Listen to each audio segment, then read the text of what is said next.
Salut à tous les gars et bienvenue dans cette nouvelle vidéo. Donc aujourd'hui on va parler des qualifications de Chimay. Donc pour des raisons techniques, j'ai pas pu enregistrer de vlog pendant le week-end à Chimay car le matériel nous a lâché. Ce sera réglé pour les prochaines courses. Donc ici on va enregistrer chez moi. J'ai pas encore pu vous montrer mon nouveau studio YouTube tout simplement parce qu'il n'est pas terminé. Donc dès qu'il sera fini, je ferai une vidéo sur le sujet. Revenons-en à Chimay. Aujourd'hui c'est la vidéo des qualifications. Donc je vais vous présenter vraiment étape par étape comment j'ai vécu la journée.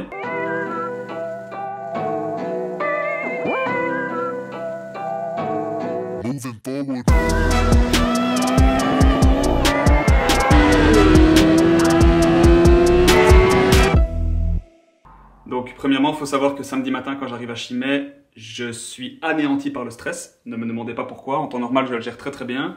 Mais là, dès le lundi, dès le début de la semaine, vraiment j'ai une boule dans l'estomac qui m'accompagne. Vraiment, j'arrive le samedi matin bloqué par le stress. Donc je pense que c'est aussi dû au fait que ça faisait 2 ans que j'avais pas fait de course premièrement, mais surtout de course sur route. Pour ceux qui ne le savent pas, Chimay est un circuit réputé quand même relativement dangereux. Il faut savoir que le restant de l'année, c'est une route ouverte, donc il n'y a pas de dégagement, il n'y a pas de bac. C'est des murs, des arbres, des rails, des poteaux électriques. Donc bref, je pense que il y a un petit peu de tout ça qui joue. Donc moi j'arrive le samedi matin, il a plu vendredi soir, donc la piste est encore humide. Il faut savoir qu'il y a une partie du circuit de Chimay qui se passe dans le bois, le fameux bois dont tout le monde parle, où il y a un rail à gauche, un rail à droite, c'est vraiment le virage où il ne faut pas sortir.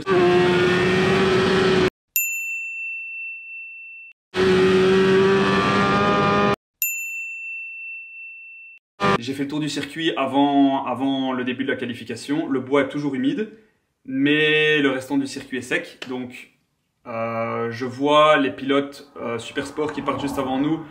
Il y a certains pilotes qui font carrément le choix de partir avec du pneu pluie pour jouer la sécurité. Donc, nous, on prend le parti de partir en slick. Et alors, il y a un autre facteur qui entre en compte, c'est que, comme vous l'avez vécu certainement, pour la plupart d'entre vous, la Belgique est annoncée rouge. On annonce vraiment des tempêtes de pluie. Donc, on se dit qu'il vaut mieux jouer la sécurité, attaquer directement dès le samedi matin, essayer de faire un chrono correct. Parce que s'il se met à pleuvoir samedi après-midi, forcément, ce sera uniquement les chronos du matin qui compteront. Alors, juste avant de monter en piste, il y a aussi les commissaires qui nous informent qu'il va falloir faire 2 tours derrière safety car. Ce qui, moi, m'enchante pas tellement parce que, comme je vous dis, je veux partir en piste et directement attaquer. Je connais le tracé, donc je veux attaquer direct. Ça m'intéresse pas de faire 2 tours derrière safety car et faire refroidir mes pneus. Donc, je demande si c'est obligatoire. On me dit non. C'est surtout pour les newcomers, étant donné la complexité du circuit. On décide de partir une fois que les 2 tours derrière safety car ont été faits. Je sais pas si ce sera la bonne solution. C'est moi qui prends cette décision, je l'assumerai. Donc l'idée c'est vraiment de garder les pneus sous couverture chauffante le plus longtemps possible. Dès que les deux tours des safety cars sont faits, je monte en piste et j'attaque le chrono directement. On verra si ce sera le bon choix, la bonne stratégie. On va voir ça tout de suite. Switch up, then they radio. We on an imminent rise. Life written on a big screen, free cinema eyes. Why? Yeah, oh my.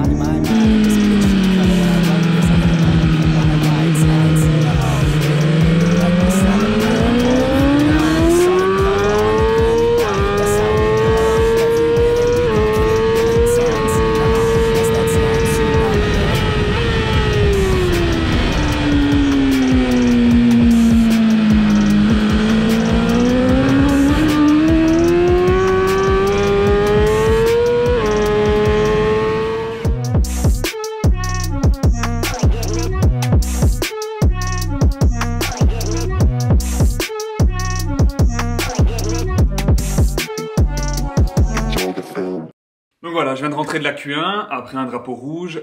J'ai fait très peu de tours car comme je vous ai dit, déjà les 2 premiers tours des safety cars, je les ai pas faits. Je suis parti le plus fort possible, mais bon, il a quand même fallu le temps que je m'adapte aux conditions de la piste, ce qui a été le cas de tous les pilotes, mais qui ont été eux plus intelligents étant donné qu'ils ont tourné plus. Moi, je me suis juste contenté d'essayer de rentrer, faire le meilleur chrono possible et puis de rentrer. Mais le problème, c'est que quand je rentre au stand, il reste 8 minutes de qualif, donc je me dis que ça va, je vais avoir le temps de remonter. À ce moment-là, je suis P3, donc c'est correct.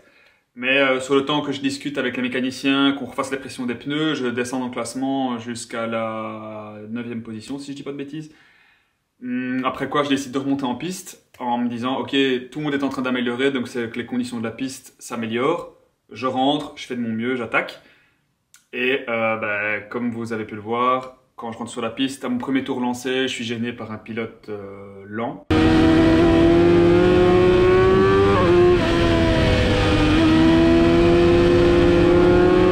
Et lorsque je vais attaquer mon deuxième tour lancé, il y a un drapeau rouge, donc voilà, la Q1 s'arrête là.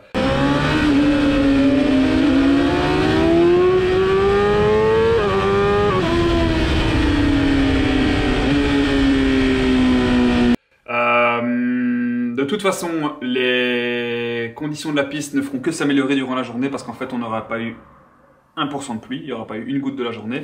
Donc, pour la Q2, il n'y a pas à réfléchir, pneu neuf à l'arrière, pneu neuf à l'avant. Donc, on se consulte avec BMS pour les réglages de la moto car je trouve que les suspensions sont excessivement dures, la moto est très très physique. C'est certainement dû au fait que j'ai encore sur la moto les réglages du dernier roulage qui était à Spa-Francorchamps, qui est une grande piste avec des grands virages et où j'ai besoin de beaucoup de maintien sur mes suspensions. Ici, c'est un circuit routier très bosselé où j'ai pas forcément besoin d'avoir des suspensions très très chargées, très très dures. On règle les suspensions, on règle l'électronique, pneus neufs et j'attaque la Q2 à fond. Et là, il n'y aura pas d'excuse, ce sera piste sèche, donc ce sera une condition pour tout le monde. J'essaierai de faire de mon mieux et on va voir ce que ça donne tout de suite.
Donc voilà les gars, on termine avec un chrono comme vous l'avez vu en 42 qui est ma foi un chrono correct. Je vous cache pas que je réussis pas vraiment à me laisser aller sur ce tracé, je prends pas tous les risques, je trouve ça quand même relativement dangereux. Donc voilà, ça nous place 9e sur la grille, on est relativement content, faudra prendre un point de départ demain. Désolé pour ce format un petit peu particulier post-course. Mais au moins ça me laisse le temps de bien vous expliquer comment j'ai vécu vraiment le week-end. Donc juste une dernière chose, si c'est pas déjà fait, je vous le rappelle, c'est super important pour moi, pour le monteur, pour les mécanos. Si la vidéo vous a plu, c'est une manière de nous récompenser en vous abonnant à la chaîne. C'est vraiment important, c'est gratuit et ça vous permettra de recevoir une notification lorsque je sortirai les prochaines vidéos, notamment les 2 courses à Chimay. Donc voilà, si la vidéo vous a plu, faites-le moi savoir dans les commentaires et abonnez-vous à la chaîne. En attendant, moi je vous dis à très vite pour les vidéos des courses de Chimay. A très bientôt, ciao ciao. Just too quick for it, peeling off like the whip orange. Seen they effort, this piss poor, I got too much I gotta tend to. Car payments in the rain.